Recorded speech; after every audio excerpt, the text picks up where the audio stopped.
Polegares mutilados. Adoni-Bezeque era um rei cananeu, cruel, da nação de Bezeque.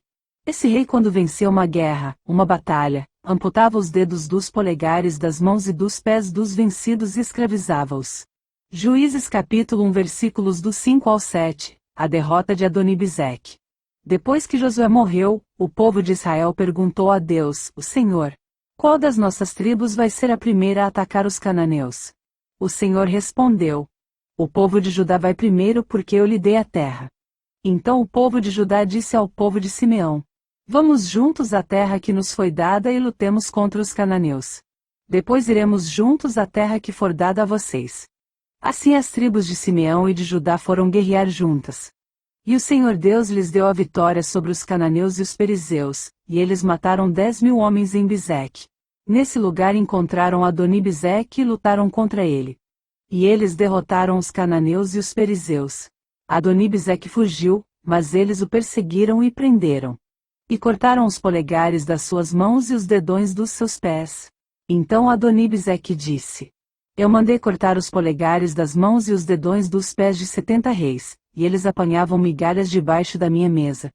Agora Deus fez comigo o mesmo que eu fiz com eles.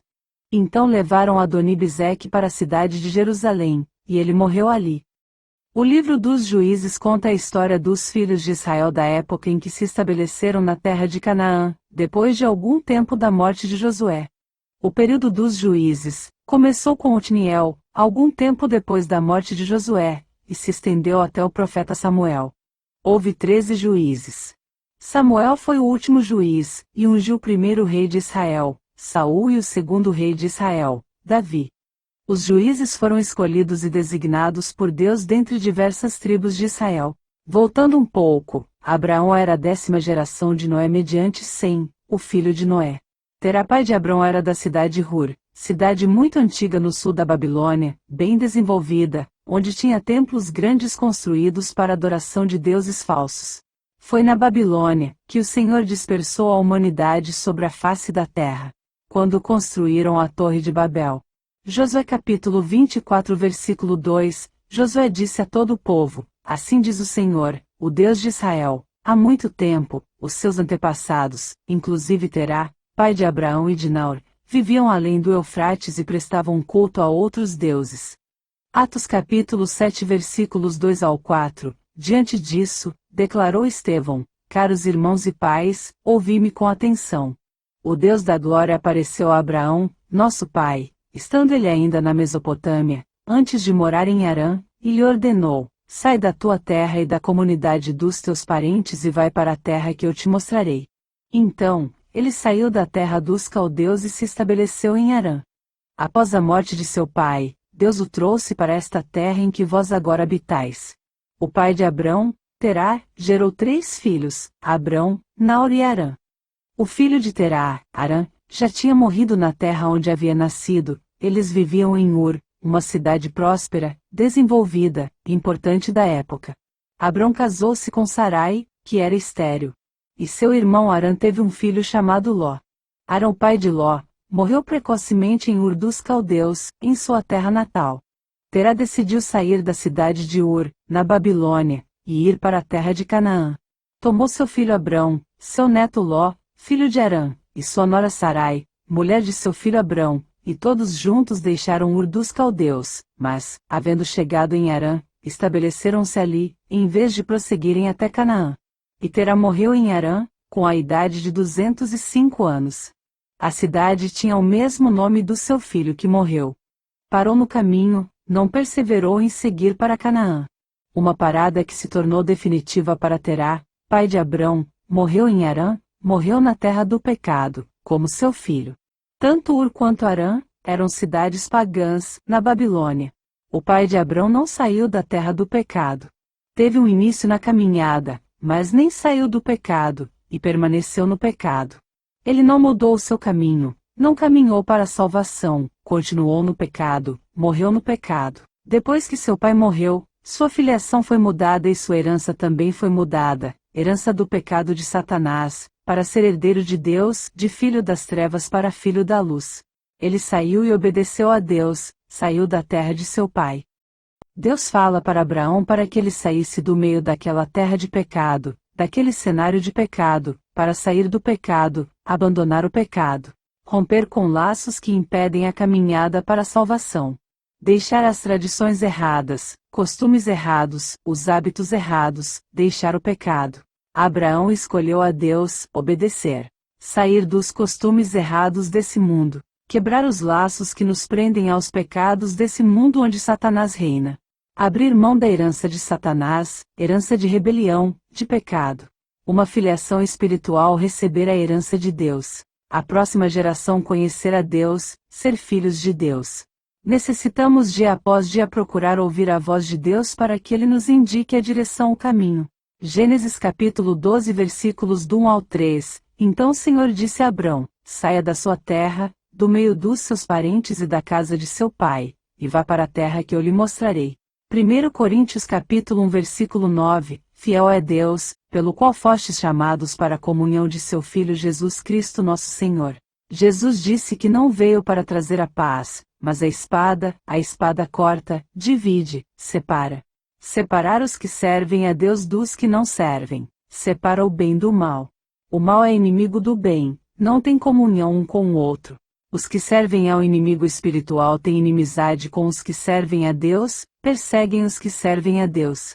Mateus capítulo 10 versículo 34 ao 39, não pensem que eu vim trazer paz ao mundo. Não vim trazer a paz, mas a espada. Eu vim para pôr os filhos contra os pais, as filhas contra as mães e as noras contra as sogras. E assim os piores inimigos de uma pessoa serão os seus próprios parentes. Quem ama o seu pai ou a sua mãe mais do que ama a mim não merece ser meu seguidor. Quem ama o seu filho ou a sua filha mais do que ama a mim não merece ser meu seguidor. Não serve para ser meu seguidor quem não estiver pronto para morrer como eu vou morrer e me acompanhar. Quem procura os seus próprios interesses nunca terá a vida verdadeira, mas quem esquece a si mesmo, porque é meu seguidor, terá a vida verdadeira. Abrão tinha 75 anos quando saiu de Harã.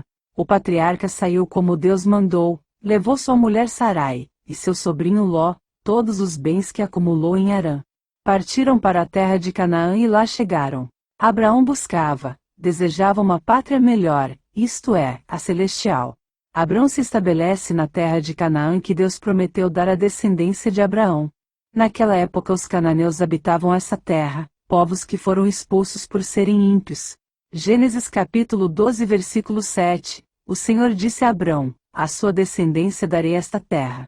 Deuteronômio capítulo 9 versículo 4, quando, pois, o Senhor teu Deus os lançar fora de diante de ti, não fales no teu coração, dizendo: por causa da minha justiça é que o Senhor me trouxe a esta terra para possuir, porque pela impiedade destas nações é que o Senhor as lança fora de diante de ti. Gênesis capítulo 15 versículos 12 ao 16, ao pôr do sol, Abrão foi tomado de sono profundo, e eis que vieram sobre ele trevas densas e apavorantes. Então o Senhor lhe disse: saiba que os seus descendentes serão estrangeiros numa terra que não lhes pertencerá, onde também serão escravizados e oprimidos por 400 anos. Mas eu castigarei a nação a quem servirão como escravos e, depois de tudo, sairão com muitos bens. Você, porém, irá em paz a seus antepassados e será sepultado em boa velhice. Na quarta geração, os seus descendentes voltarão para cá, porque a maldade dos amorreus ainda não atingiu a medida completa. Essa profecia se cumpriu. José, filho de Jacó, que era filho de Isaque, bisneto de Abraão, foi escravo no Egito, vendido pelos seus irmãos como escravo. Foi dado como morto, mas não estava. Deus falava com Jacó, mas não revelou que o seu filho estava vivo, pois Deus tinha um propósito para que José permanecesse no Egito. José, sendo escravo, não podia voltar. Anos depois, Deus tira José da prisão para torná-lo a segunda maior autoridade no Egito, estando abaixo somente de Faraó, que era a autoridade máxima egípcia. José estava preso, quando o faraó teve um sonho em que 7 vacas magras comiam 7 vacas gordas e permaneciam magras, espigas mirradas engoliram as 7 espigas graúdas e cheias. Faraó já tinha chamado todos sábios, magos do Egito, mas ninguém foi capaz de interpretar o sonho.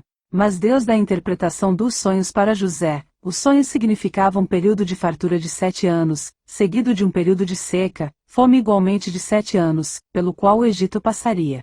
José aconselha, Recolher um quinto da colheita do Egito durante os 7 anos de fartura, fazer estoques. Faraó reconhece nele o Espírito Santo, e nomeia José como governador do Egito. José constrói celeiros para armazenar os alimentos produzidos nos 7 anos de fartura, e nos 7 anos seguintes de seca, José passa a vender os alimentos. Passaram os 7 anos de fartura. Houve fome em todas as terras, mas em todo o Egito havia alimento, pois a fome era rigorosa, havia uma seca e uma escassez de alimentos, período das vacas magras, 7 anos de fome.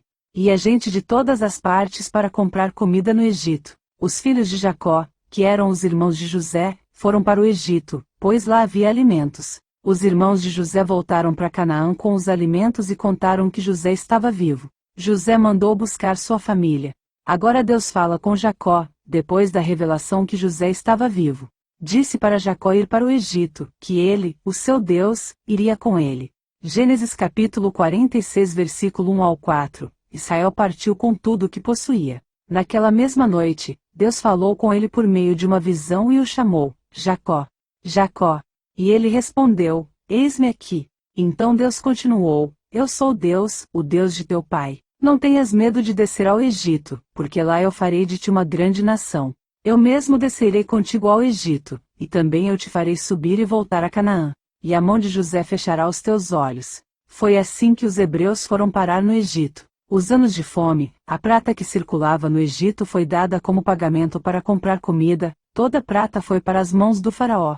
Quando não tinham mais prata para comprar comida, começaram a pagar com rebanhos de cavalos, ovelhas, bois e jumentos. Todo o rebanho do povo egípcio passou a pertencer a Faraó. Quando não tinham mais rebanho, começaram a trocar a terra deles em comida, toda a terra tornou-se propriedade do Faraó. Até que se tornaram escravos do Faraó. Recebiam sementes para que cultivem a terra. Mas tinham que dar a quinta parte das suas colheitas ao Faraó. Os outros 4/5 ficariam para eles como sementes para os campos e como alimento.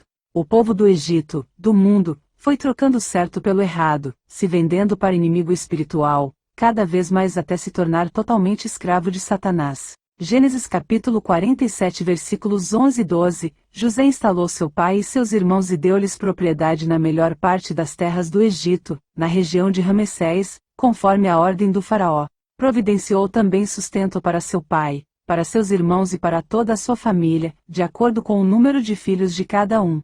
Os filhos de Jacó depois que entraram no Egito se estabeleceram e adquiriram propriedades, foram prolíferos, foram fecundos e se multiplicaram. Morreram José, todos os seus irmãos e toda aquela geração. Então subiu ao trono do Egito um novo rei, que nada sabia sobre José. Disse o rei do Egito que teria que agir com astúcia, para que não se tornem ainda mais numerosos e, no caso de guerra, aliem-se aos inimigos deles e lutassem contra eles e fugissem da nação. A ideia de Faraó, rei do Egito, foi subjugar o povo com a escravidão. Para isso, colocou sobre eles chefes, supervisores de trabalhos forçados que os oprimiam continuamente de maneira severa. Moisés foi falar com o Faraó para que os hebreus pudessem fazer o sacrifício ao Deus de Israel, mas ao contrário, no mesmo dia ele aumentou, dificultou, ocupou eles ainda mais com afazeres, para não que tivessem tempo de buscar a Deus, oprimindo a vida dos que servem a Deus, tornando a vida amarga, para que abandonassem a Deus. Satanás quer impedir o crescimento, impedir que saiam da escravidão, impedir que mais pessoas façam parte do reino de Deus, e não deixem de servir a Satanás, ocupar com as obras de Satanás e não se ocuparem mais com as obras de Deus. Êxodo capítulo 5. E, no mesmo dia, o faraó deu a seguinte ordem aos feitores e capatazes responsáveis pelo povo: não des mais palha ao povo, para fazer tijolos, como ontem e anteontem. Eles mesmos que vão e ajuntem para si a palha de que necessitam. Todavia, exigireis deles a mesma quantia de tijolos que faziam ontem e anteontem. Não abatereis nada, porque são preguiçosos. É por isso que clamam: vamos sacrificar ao nosso Deus. Torne-se pesado o serviço desses homens, a fim de que se dediquem a ele e não prestem atenção a palavras mentirosas. Contudo, quanto mais oprimidos eram, mais numerosos se tornavam, por causa de Deus sobre suas vidas. Deus é quem dá o crescimento. No Egito os hebreus foram escravos. Depois de 400 anos de escravidão, Deus levanta Moisés para libertar o povo hebreu da escravidão e levá-los novamente para a terra prometida. A seus antepassados Canaã. Após a morte de Moisés, Deus escolhe Josué como líder do povo hebreu. Josué torna-se o novo líder. Josué conduz o seu povo até a terra prometida, Canaã. Rio Jordão, dividia, separava o Egito da terra prometida Canaã, deixam o pecado, para fazer parte do reino de Deus. Necessitavam atravessar o Rio Jordão em época de cheia, terra dos cananeus que habitavam a terra. Teriam que guerrear contra os cananeus que dominavam aquela terra, lutar para a conquista Canaã, um povo sem Deus, idólatra, violento. Tem que receber Jesus, tem que seguir a Jesus, ter comunhão com Jesus, permanecer, perseverar. O Senhor deu orientações, através de Moisés, antes de entrarem na terra prometida. Ao conquistar a terra, o povo de Israel devia eliminar dela todos os seus ocupantes e destruir todos os seus ídolos, imagens fundidas e monumentos aos seus deuses. Era para desapropriar o inimigo, o antigo dono, tomar a terra de Satanás, tirar Satanás da terra, não deixar nada de Satanás na terra, as práticas que estejam em desacordo com Deus. Depois de os reis da terra de Canaã serem derrotados por Deus, sob a liderança de Josué, cada tribo de Israel vai recebendo a terra prometida, herdada, se apossando da terra. Os israelitas hesitaram em expulsar, eliminar totalmente os cananeus de modo que continuam a viver no meio deles. Durante o período da vida de Josué, Canaã vai sendo ocupada e dividida entre as tribos de Israel. Existiam terras ainda a serem conquistadas. Depois da morte de Josué, começa-se a época dos juízes. A nação se esqueceu de seus líderes e ensinamentos e se misturaram com os povos em suas práticas erradas e logo abandonaram ao Senhor para seguirem outros deuses. Deus disse para eles para não fazer acordo com os antigos moradores daquela terra. Geração fazia o que era mal aos olhos de Deus. Os israelitas quebraram sua aliança com Deus repetidamente. Juízes capítulo 2 versículo 10. Todas as pessoas daquela geração também morreram e os seus filhos esqueceram o Senhor e as coisas que ele havia feito pelo povo de Israel.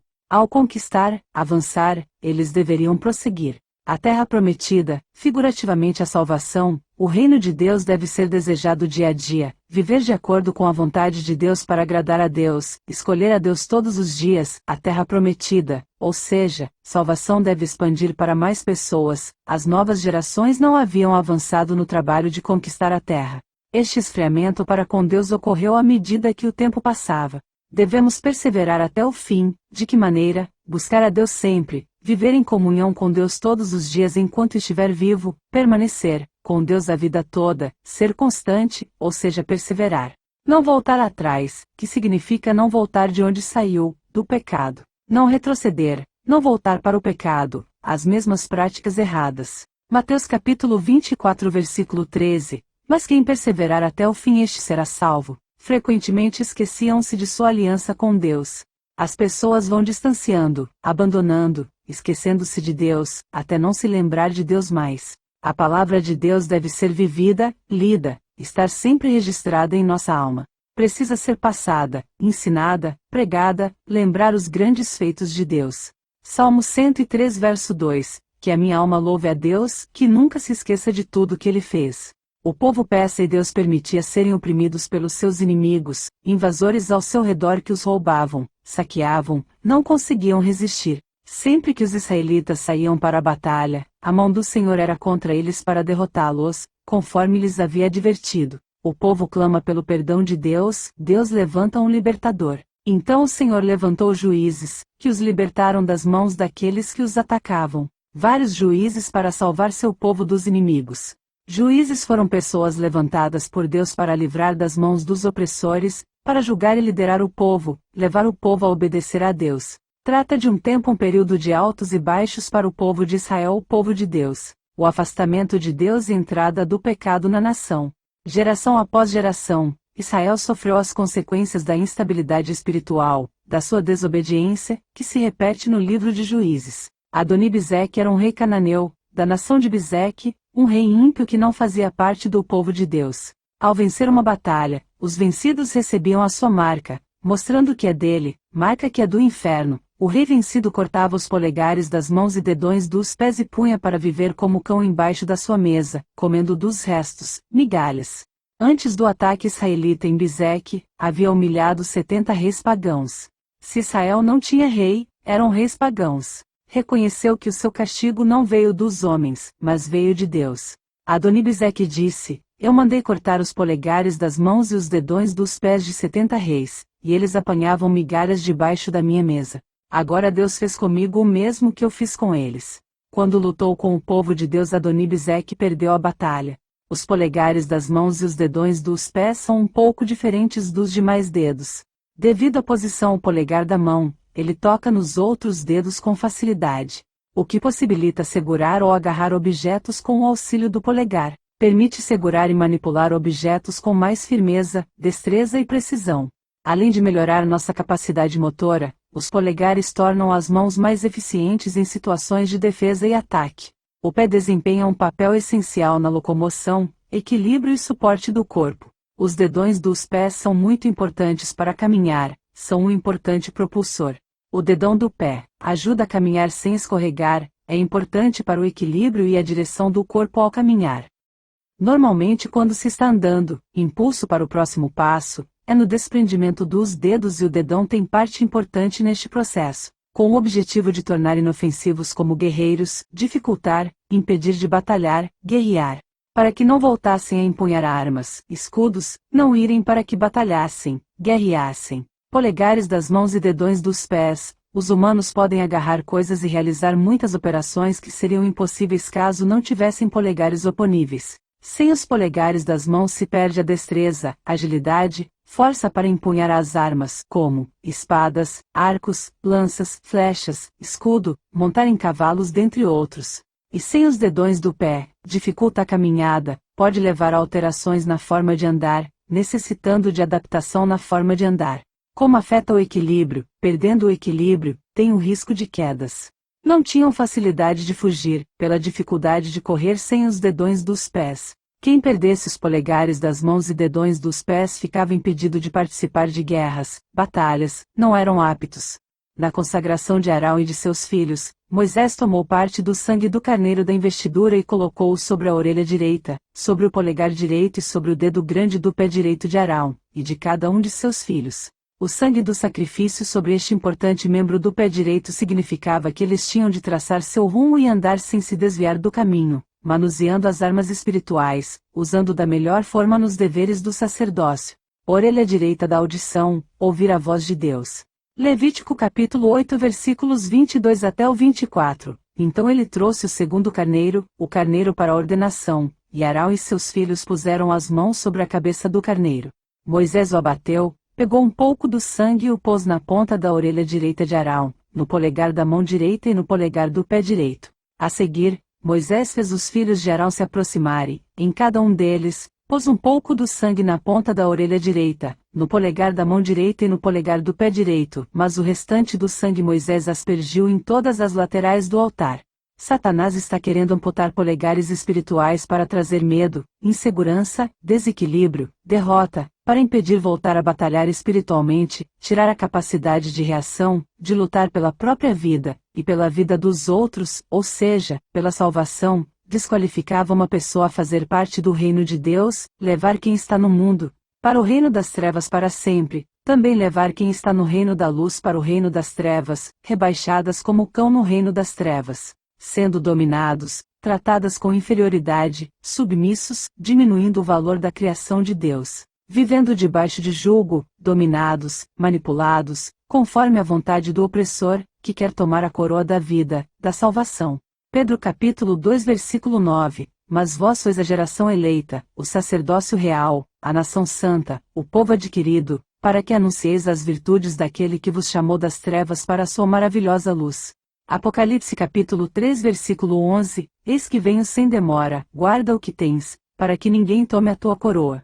O anjo caído tem tentando tirar a força, habilidade de muitos cristãos, que não conseguem manter a espada, Bíblia Sagrada, na mão, as armas espirituais, não ter habilidades para desviar do perigo e do pecado. Com os pés vacilantes, o diabo fere, machuca, mutila, humilha, rebaixa, desdenha, desequilibra, se levanta como um gigante, caído do céu, vencido por Jesus.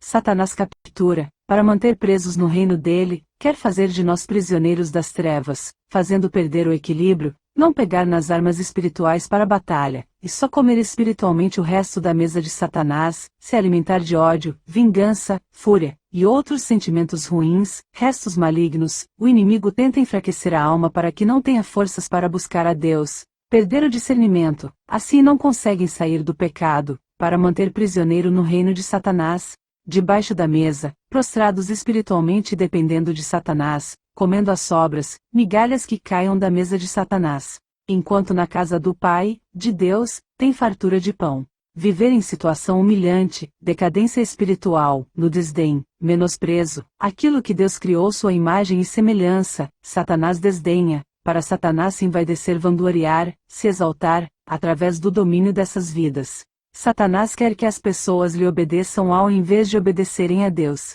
Mas o povo de Deus foi guerrear, e quem vence as nossas guerras é o nosso Deus. Foram libertos do domínio de Adonibezeque. A Igreja de Deus faz parte do exército, mas quem vence nossas batalhas é Deus. Embora Adonibezeque fosse um estrategista e prosperou por muito tempo, chegou um dia que ele foi derrotado por Deus, foi atacado pelo exército de Judá. Reconhece que foi Deus que fez justiça. Amã preparou uma forca para enforcar Mardoqueu, mas foi Amã que foi enforcado na própria forca que ele preparou. Quem preparou a cova para Daniel ser morto foi quem morreu nela. Provérbios 26. Quem faz uma cova, nela cairá. Na lei mosaica era olho por olho, dente por dente, mão por mão, pé por pé. No caso de Adonibezeque, polegar por polegar, dedão por dedão. Na graça é Deus quem faz justiça, Deus quem dá livramento. Mateus capítulo 5 versículos 38 e 39. Ouvistes que foi dito, olho por olho e dente por dente. Eu, porém, vos digo, não se vinguem dos que fazem mal a vocês, mas, se qualquer te bater na face direita, oferece-lhe também a outra. Deuteronômio capítulo 32 versículo 35, a mim pertence a vingança e a retribuição. No devido tempo os pés deles escorregarão. Resta pouco tempo para Satanás. Deus vai dar fim no reinado de Satanás. O leão da tribo de Judá, que é Jesus, já venceu o inimigo espiritual na cruz. A nossa vitória é estar junto com Jesus. Crônicas, capítulo 20, versículos 6 e 7. Houve ainda outra guerra em Gate, onde havia um homem de grande estatura, que tinha 24 dedos, 6 em cada mão e 6 em cada pé, e que também era filho do gigante. Segundo Samuel capítulo 21 versículos 20 e 21. Houve ainda também outra peleja em Gate, onde estava um homem de alta estatura, que tinha em cada mão 6 dedos, e em cada pé outros 6, 24 ao todo, descendente do gigante, e injuriava a Israel. Porém Jonatãs, filho de Simei, irmão de Davi, o feriu? Descendente de gigante caído, injuriava a Israel, tentava vencer na aparência de grande, mais dedos, causar medo, com palavras, com afrontas. Davi ensinou seu sobrinho Jonatas, filho do seu irmão, a batalhar com descendente de gigante. Uma geração seguinte foi preparada para enfrentar os gigantes, participar do exército de Jesus. Ser discípulo de Jesus, expandir o reino de Deus. Cada gigante que se levanta contra, tem suas características, levanta bandeira de guerra, mostra a aparência, tamanho, para nos amedrontar, a fim de desistirmos. O inimigo espiritual quer aparentar grande, poderoso, mas Deus é muito maior e derruba gigantes. O rei da Síria fazia guerra contra Israel e falava das suas estratégias, onde ia armar o acampamento, mas Deus revelava a Eliseu, revelou várias vezes. Por isso, o rei da Síria enviou um grande exército atrás de Eliseu, que chegaram à noite e cercaram a cidade. Geazi, o discípulo de Eliseu, levantou bem cedo e saiu, e viu um exército que tinha cercado a cidade. Geazi ficou com medo e perguntou a Eliseu o que fariam. E ele disse, não temas, porque mais são os que estão conosco do que os que estão com eles. Eliseu orou e pediu para que Deus abrisse os olhos de Geazi. E o Senhor abriu os olhos do moço, e viu, estava cheio de cavalos e carros de fogo, em redor de Eliseu. Eles vieram contra eles, então Eliseu orou ao Senhor e disse, fere, peço-te, esta gente de cegueira. E Deus feriu de cegueira. Eliseu guiou eles para Samaria, Israel. Eliseu orou a Deus para que abrisse os olhos deles. Quando o rei de Israel os viu, perguntou a Eliseu se era para feri-los, mas disse que não, era para servir pão e água, para que comam e bebam, e se vão para seu senhor. E serviu um grande banquete, e comeram e beberam. Eles queriam, não retribuirão o mal, deixaram a justiça nas mãos de Deus. Deixou voltarem para seu senhor. O tratamento do senhor deles é diferente, só migalhas. Dentro de Israel, na cidade separada, era para servir pão-água, mostrar Jesus. Pão da vida, a água viva. A diferença de um senhor para o outro, eles podem escolher a quem servir, se quisessem voltar, podiam. Glórias a Deus. Aleluias.